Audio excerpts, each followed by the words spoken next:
Manchester City merupakan salah satu klub terkaya di dunia. Akan tetapi di musim ini skuad yang diasuh oleh Pep Guardiola itu cuma sedikit mengeluarkan modal untuk belanja pemain.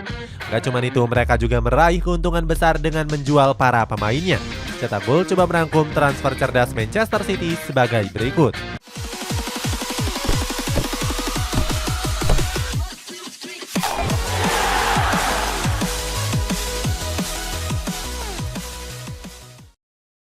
Keluarkan sedikit modal dan raup keuntungan besar. Di bursa transfer musim panas kemarin, Manchester City cuma membeli 4 pemain saja. Mulai dari Erling Haaland, Calvin Phillips, Manuel Akanji, sampai Sergio Gomez. Skuad The Citizen bahkan cuma mengeluarkan modal sebesar 139 juta euro saja. Situasi ini tentu berbeda dengan rival sekota mereka, yakni Manchester United. Skuad Red Devils menghabiskan dana mencapai 238 juta euro cuma untuk beli 4 pemain baru saja. Gak cuma irit, skuad Citizen juga meraup keuntungan mencapai 174 juta pound sterling. Keuntungan itu didapatkan dari hasil penjualan pemain di bursa transfer musim panas kemarin. Hal ini membuat The Citizen memecahkan rekor sebagai klub yang paling untung di Premier League. Pep Guardiola mengaku kalau biasanya skuad Citizen gak banyak menjual pemain. Namun Pep melakukan transfer cerdas dengan melepas pemain yang gak masuk ke dalam skema. Kedatangan monster Erling Haaland. Erling Haaland memutuskan untuk bergabung ke Manchester City. Bergabungnya Haaland ke skuad Citizen gak terlepas dari peran sang ayah, yakni Erling Haaland. Sebelumnya Pep Guardiola sendiri sering kekurangan striker murni yang handal. Haaland yang didatangkan dengan harga 60 juta euro langsung tampil nyetel di bawah asuhan Guardiola. Salah satunya dengan mencetak hat-trick ke gawang sang rival Manchester United. Kini Haaland pun sudah mencetak 17 gol dari 11 pertandingan Premier League.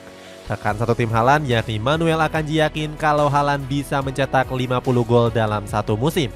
Hal ini bisa terjadi seandainya sang bomber nggak mengalami masalah cedera.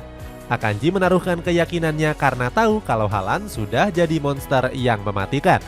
Sementara itu, saking ganasnya, para fans Premier League pun membuat petisi untuk mengusir Haaland.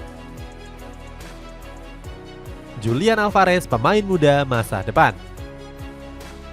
Di musim panas kemarin, Julian Alvarez baru saja mengakhiri masa peminjamannya dengan River Plate. Di musim ini, bomber asal Argentina itu memang jarang dimainkan sebagai starter. Akan tetapi Alvarez selalu tampil apik saat dipercaya tampil oleh Pep Guardiola. Terbukti di laga kontra Nottingham Forest, bomber 22 tahun itu turut menyumbangkan brace. Pep Guardiola pun memberikan komentarnya terkait penampilan Alvarez di musim ini. Mantan pelatih dari Barcelona itu mengaku sangat puas dengan penampilan sang bomber. Bahkan Pep memproyeksikan Alvarez sebagai pemain jangka panjang di skuad Citizen. Phil Foden yang semakin gacor. Terakhir ada Phil Foden yang di musim ini tampil menggila di Manchester City. Walaupun masih berusia 22 tahun, Phil Foden sudah jadi pemain kunci di bawah asuhan Pep Guardiola. Dalam 15 pertandingan, dia mampu mencetak 7 gol dan 3 assist. Pep pun sangat menyukai gaya permainan Foden karena bisa ditempatkan di 5 posisi yang berbeda, termasuk bisa dimainkan sebagai winger ataupun penyerang murni. Berkat penampilan apiknya itu, Phil Foden pun mendapatkan perpanjangan kontrak di skuad Citizen. Pemain asal Inggris ini resmi bertahan di Etihad Stadium sampai tahun 2027 yang akan datang. Sementara itu, Pep Guardiola sendiri nggak mau berbicara banyak terkait gelar juara di musim ini. Pep mengatakan kalau targetnya kali ini ingin membawa Manchester City meraih kemenangan di setiap pertandingan. Itulah ulasan generasi emas Manchester City di musim ini. Bagaimana pendapatmu? Apakah generasi emas itu bisa membawa skuad Citizen meraih gelar juara? Coba tulis pendapatmu di kolom komentar di bawah ini.